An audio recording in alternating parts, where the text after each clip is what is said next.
Bismillahirrahmanirrahim. Assalamualaikum warahmatullahi wabarakatuh. Alhamdulillah, alhamdulillahirabbil alamin. Assalatu wassalamu ala asrofil mursalin wa ala alihi wa ashabihi ajma'in. Amma ba'du. Alhamdulillah, puji syukur marilah kita panjatkan kehadirat Allah Subhanahu wa taala yang telah memberikan berbagai kenikmatan kepada kita. Dan di masa pandemi COVID-19 ini alhamdulillah kita semuanya diberikan kekuatan dan kesehatan. Allahumma shalli ala Muhammad wa ala ali Muhammad. Salawat dan salam semoga tetap untuk Rasulullah sallallahu alaihi wasallam. Moga-moga kita juga bisa meneladani beliau di semua sisi kehidupannya. Ayah bunda, apa kabar? Wow ya, rasanya masa-masa sekarang ini kita harus mendampingi putra-putri kita semua belajar di rumah. Nah, pada kesempatan ini ayah bunda kita akan bincang-bincang tentang bagaimana orang tua menyikapi masa belajar dari rumah saat ini. Saya awali bincang-bincang kita hari ini dengan satu hadis yang diriwayatkan oleh Muslim.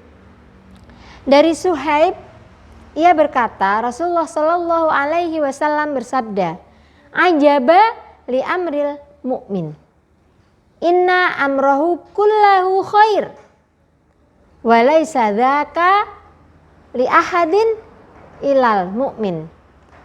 In asabathu sarra'u syakara, fakana khairal lahu, wa in asabathu sarra'u sabaro, fakana khairal lahu." Sungguh menakjubkan keadaan seorang mukmin. Seluruh kehidupannya, seluruh urusannya itu baik, dan ini tidak didapati kecuali pada seorang mukmin. Jika mendapatkan kesenangan maka ia bersyukur, itu baik baginya.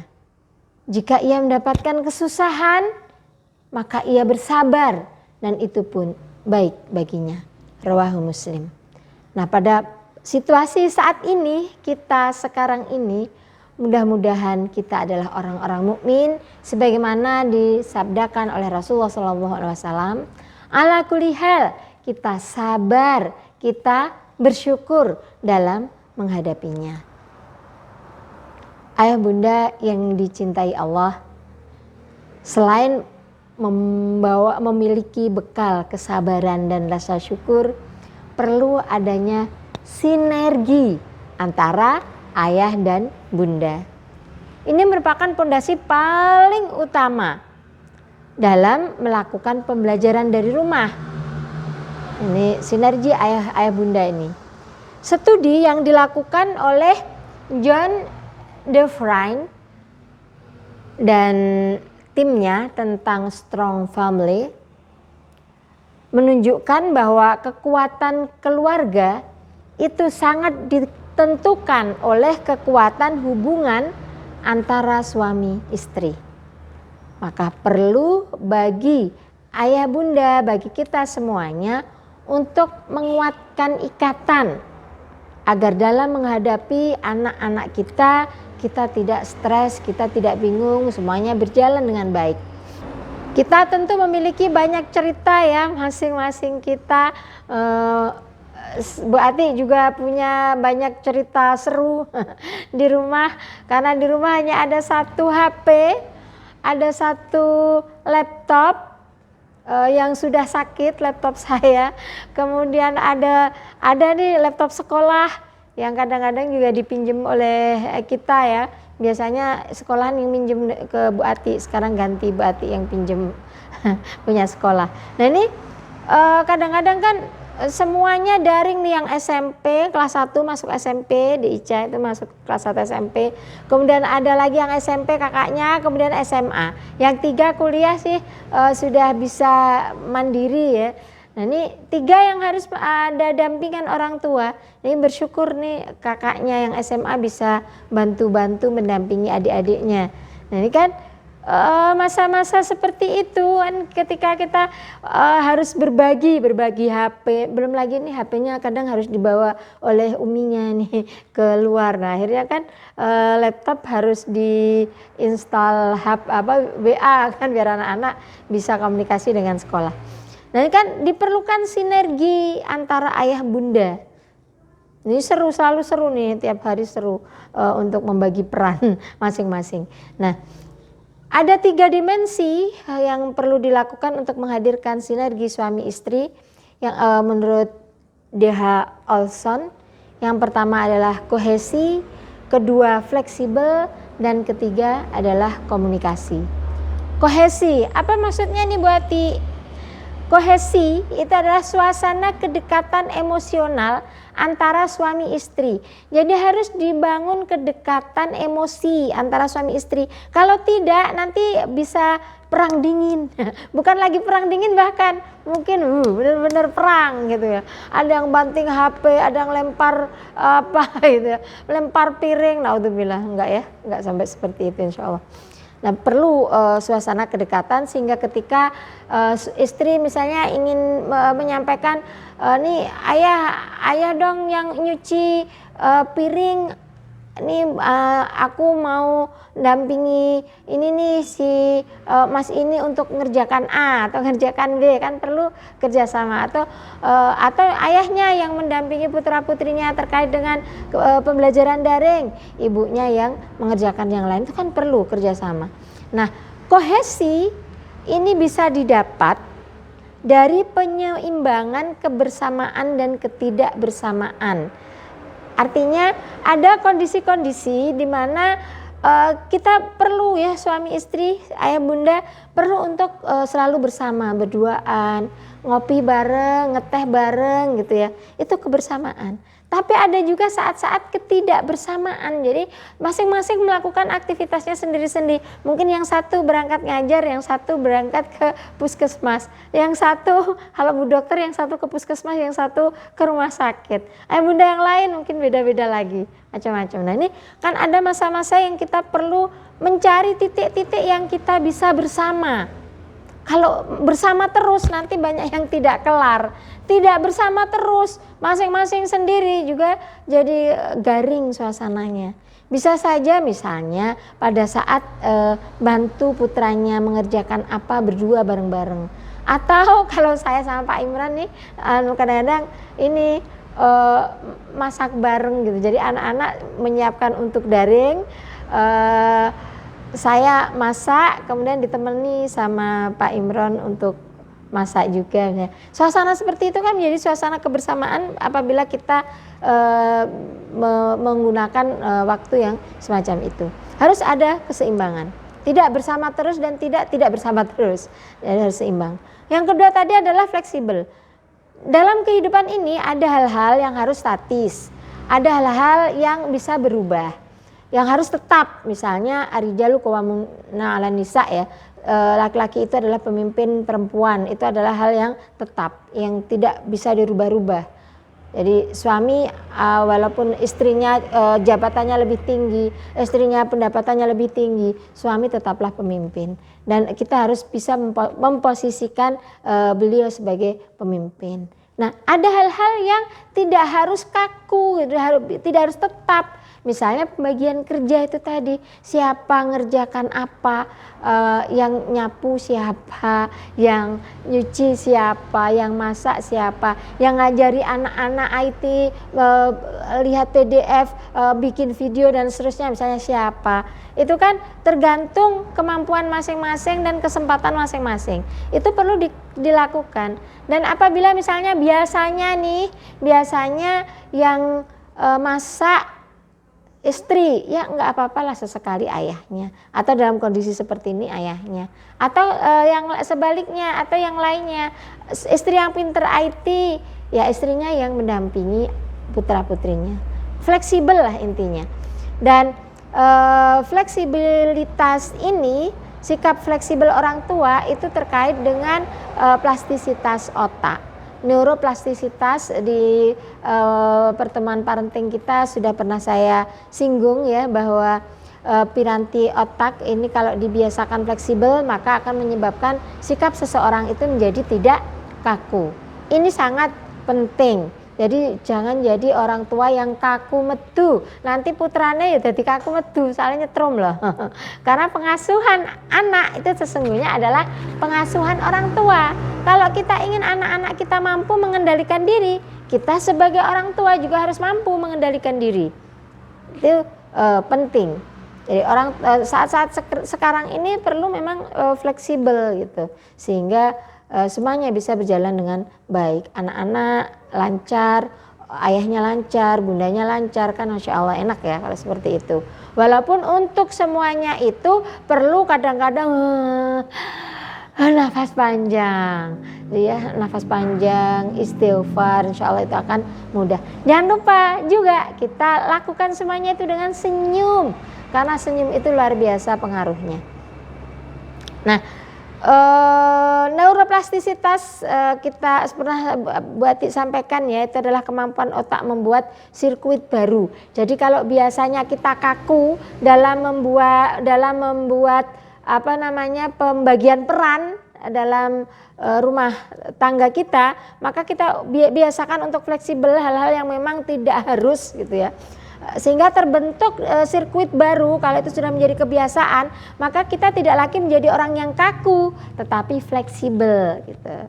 Nah itu nanti yang akan menetap di dalam sirkuit baru otak kita, sehingga itulah yang akan menjadi karakter kita.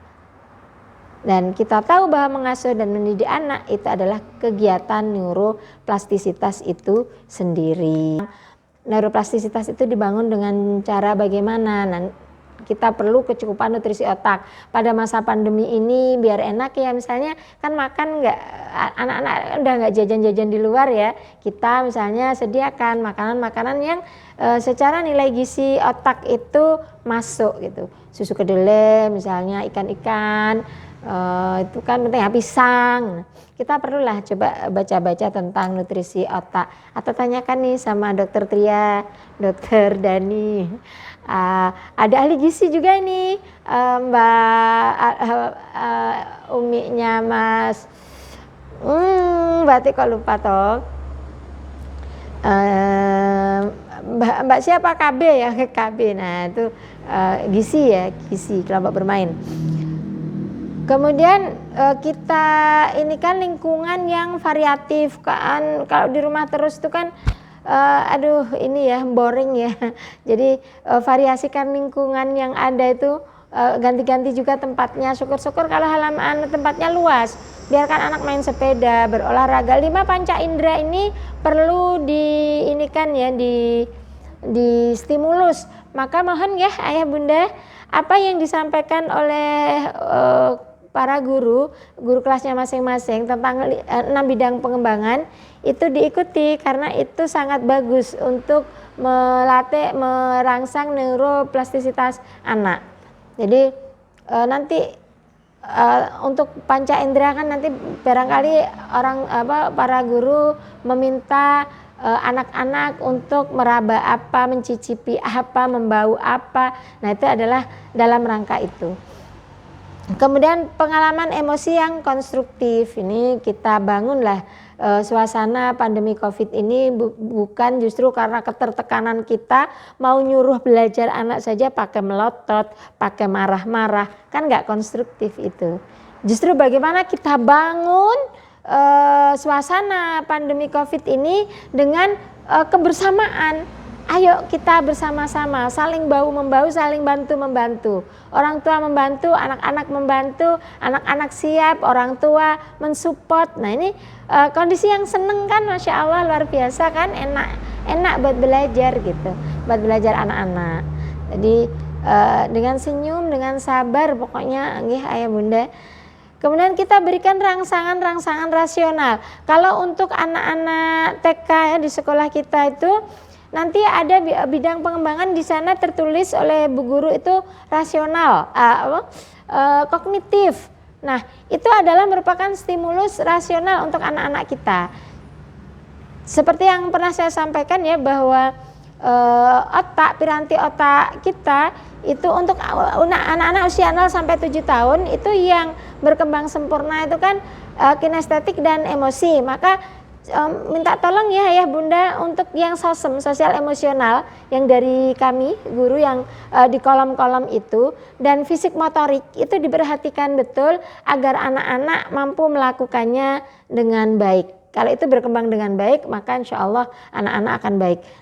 Tapi mohon orang tua tidak menekan anak, jadi alami saja gitu. Kalau memang belum disampaikan, kita bekerja sama dengan guru ya, apa yang harus dilakukan, stimulus apa yang bisa dilakukan untuk putra putri kita yang begini gitu. Itu disampaikan, terutama tolong dicermati untuk masalah kinestetik, sosial emosional dan fisik motorik ya, fisik motorik baik halus maupun kasar. Untuk rasional kognitifnya ya ayah bunda diperhatikan itu. Bukan pada kemampuan membaca, menulis, menghitung ya ayah bunda, tapi lebih pada pemahaman konsep-konsep seperti itu. Jadi yang kognitif itu sudah disesuaikan dengan usia putra putri ayah bunda di rumah. Mohon itu dicermati. Kalau misalnya kok yang kognitif yang diberikan oleh guru itu terasa ringan bagi ayah bunda dan itu sudah enteng, kecil buat anak-anak, ditingkatkan lagi seperti itu. Kemudian yang kelima dengan aktivitas fisik, silahkan itu kinestetik ya, kaitannya dengan fisik motorik tadi. Itu diperhatikan betul fisik motorik apa yang diminta oleh kami para guru. Ayah bunda yang dicintai oleh Allah, yang ketiga adalah komunikasi suami istri itu akan terbangun dengan baik jika mampu menyeimbangkan antara suasana keterlarutan dengan keadaan. Jadi saat ini kita dalam kondisi pandemi COVID-19 yang luar biasa ini, yang harus lebih banyak di rumah, pakai masker lah, harus cuci tangan lah, banyak prosedur-prosedur protokol kesehatan yang harus kita lakukan, yang itu juga harus kita taati kalau kita pengen sehat gitu kan, pandemi bisa segera berakhir. Kondisi keterlarutan itu harus seimbang dengan suasana keterbukaan dengan pasangan untuk menerima perubahan. Jadi mungkin bisa jadi yang biasanya ayahnya suka molor nih bangunnya, membiasakan untuk bangun pagi karena harus segera membantu putra putrinya belajar, membantu istrinya di dapur menyiapkan segala macam dan seterusnya. Nah itu kan perubahan ya, yang biasanya mungkin yang dilakukan itu adalah nunggu sarapan kemudian berangkat kerja. Nah sekarang kan harus ikut juga menyiapkan buat putra putrinya. Bagaimana kita terbuka dengan kondisi perubahan seperti itu. Nah ayah bunda makin baik komunikasi, maka makin baik juga ketahanan keluarga, dan ini sangat penting dalam melakukan sinergi. Ayah bunda, kita perlu melakukan sinergi dengan pihak sekolah. Jadi kami mohon ayah bunda semuanya bisa melakukan komunikasi aktif dengan pihak sekolah. Monggo silakan grup-grup kelas yang sudah dibuat itu, monggo silahkan ayah bunda bisa menyampaikan segala sesuatu tentang perkembangan putra putri panjenengan kepada guru kelasnya masing-masing. Kalau yang A sudah naik ke B, monggo fleksibel ya, dibikin otaknya plastis, gurunya sudah ganti, jadi guru kelasnya sudah ganti. Tolong juga komunikasikan itu dengan guru kelasnya yang baru, guru kelas yang baru. Kita proaktif ya, proaktif dengan pihak sekolah. Kemudian monggo silahkan aktif memberikan masukan demi kebaikan bersama. Silahkan memberikan masukan kepada kami. Kami terbuka mendiskusikan hal-hal yang dirasa perlu melakukan perbaikan. Apalagi dengan model daring ini kan juga luar biasa. Kita juga perlu masukan dari orang tua. Bahkan nanti kalau memang kita bisa sudah kembali ke sekolah, belajar ke sekolah meskipun di shift dan sebagainya, kita juga perlu masukan-masukan dari orang tua, masukan dari gizi Mbak Ayis tadi ya, maksud saya yang ahli gizi Mbak Ayis, ini kan di rumah sakit juga ya ininya kerjanya, beliau gizi, masukan dari ayah bunda semuanya, mungkin gizi, kesehatan dari Bu Dokter, dari Pak Dokter, juga dari ayah bunda yang lainnya. Jadi baik pihak sekolah maupun orang tua tidak perlu menunggu, jadi sama-sama proaktif dan kita sama-sama mengalami proses penyesuaian yang tidak mudah. Ayah bunda mendampingi putra putrinya harus mengerjakan tugas ABC yang mungkin putranya juga tidak hanya satu, itu perlu penyesuaian. Kami para guru juga begitu, ya Allah ya bunda, kami benar lebih enak sekolah belajar tatap muka daripada online. Bisa meluk-meluk anak-anak, bisa melihat nangisnya anak-anak, hebohnya anak-anak, berantemnya anak-anak. Perkembangan anak yang harus kita sikapi dengan bijaksana demi baiknya anak-anak. Maka ini sesuatu yang tidak mudah bagi kita, maka mari kita saling bekerja sama. Demikian ayah bunda yang bisa saya sampaikan, mudah-mudahan apa yang saya sampaikan ini bermanfaat bagi saya sendiri khususnya, juga bagi bunda semuanya. Selamat menemani putra putri belajar dari rumah. Kami insya Allah berusaha untuk menyiapkan pembelajaran dari sekolah untuk putra putri panjenengan semuanya. Saya secara pribadi mohon maaf apabila banyak kurangnya, karena kami juga harus banyak belajar karena ini adalah sesuatu yang baru juga bagi kami. Demikian, mohon maaf. Akhirul kalam. Assalamualaikum warahmatullahi wabarakatuh.